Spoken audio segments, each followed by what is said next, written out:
Bonjour à tous. Alors vous venez de le voir dans ce déballage rapide, il s'agit de la présentation d'une caméra appelée Mobius. La Mobius est une caméra qui a la particularité d'être très compacte et très légère. Alors je vous donne en vrac ses dimensions, on est sur 61 mm de long, sur 35 mm de large et 18 mm d'épaisseur seulement. Ouais, c'est vraiment très compact, c'est aussi très léger, 40 grammes seulement. Vous voyez, si je vous mets la caméra Drift HD Ghost ici en l'occurrence, vous voyez un petit peu, ça n'a strictement rien à voir. Vous avez donc le câble USB qui vous servira aussi bien pour le chargement de la caméra que pour donc le transfert de fichiers évidemment, mais aussi pour paramétrer la caméra. Je vous le montrerai ensuite, vous pouvez paramétrer, personnaliser complètement cette caméra à partir d'un petit logiciel que vous trouverez sur le site Mobius. Il vous sera aussi fourni une petite clé Allen et deux modes de fixation. Alors le premier, c'est le scratch. Le scratch, tout simplement, la caméra est tellement légère qu'on peut se le permettre. Vous voyez, le dessous de la caméra est parfaitement lisse. Il vous suffit donc de placer un des côtés du scratch sur la caméra. C'est de l'autocollant en fait. Un sur la caméra et un sur votre support. Le deuxième mode de fixation, c'est ce que j'appellerais le rack. Un petit rack en fait qui est fourni avec un petit pot de vis ici au format standard, complètement standard, c'est-à-dire que c'est compatible avec n'importe quel trépied ou parfois certains accessoires d'autres caméras.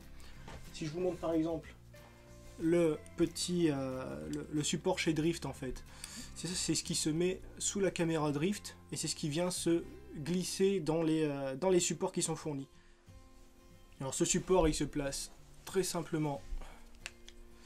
Vous avez en fait une petite rainure ici qui est ni plus ni moins que l'assemblage de la caméra. Et c'est assez bien pensé parce que vous avez des petites arêtes ici à l'intérieur. Ça va coulisser. On va coulisser la caméra comme ça. Et vous allez voir qu'elle va rentrer tout naturellement. Pour l'enlever, vous poussez simplement la caméra par derrière et ça coulisse. Pour parler de la caméra en elle-même, alors vous avez ici deux petits pavés en aluminium. Ce ne sont en fait que des radiateurs, si vous voulez. À l'intérieur, il y a un petit compartiment qui chauffe particulièrement et ce sont en fait des radiateurs pour mieux refroidir la caméra. Vous avez donc trois boutons. Le bouton pour allumer et arrêter la caméra.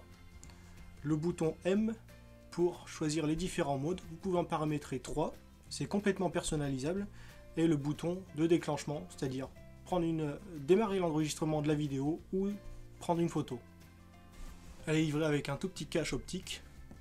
La caméra est tellement petite, vous la mettez dans votre poche, vous mettez le cache optique et vous ne risquez pas de l'abîmer. À l'arrière, on y retrouve donc le port de chargement USB et le port pour la carte SD. Une carte SD qui n'est pas fournie d'origine, à vous de vous en procurer une. L'autonomie est annoncée à environ 1h30. D'après un petit test, ça les tient sans souci. J'ai même atteint les plus de 2 heures d'enregistrement en posant simplement la caméra sur un meuble. Alors à voir dans la pratique, mais c'est plutôt prometteur.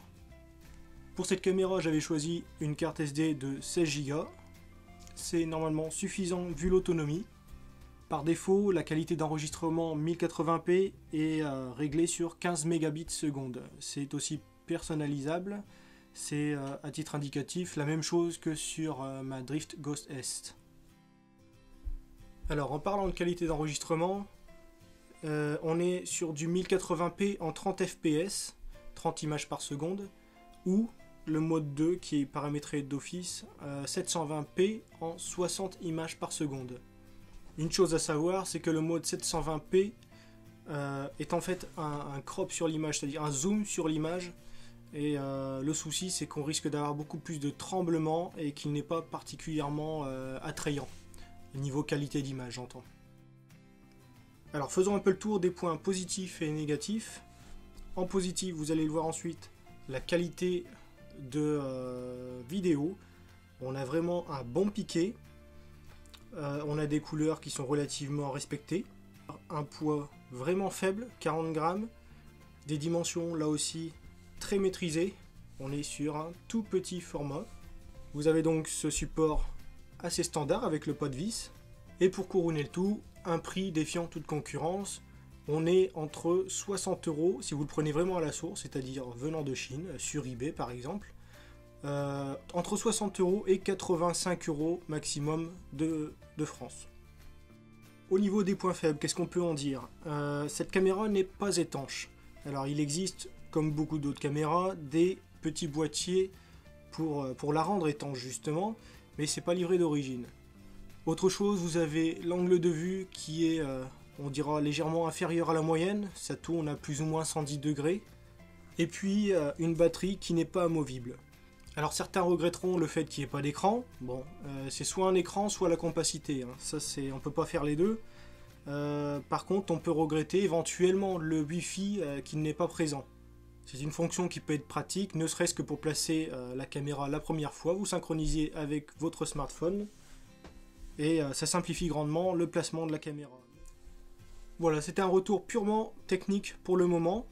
Je vais vous laisser sur quelques images. La caméra sera réglée en mode parfaitement standard, 1080p 30 fps, qualité 15 mégabits seconde.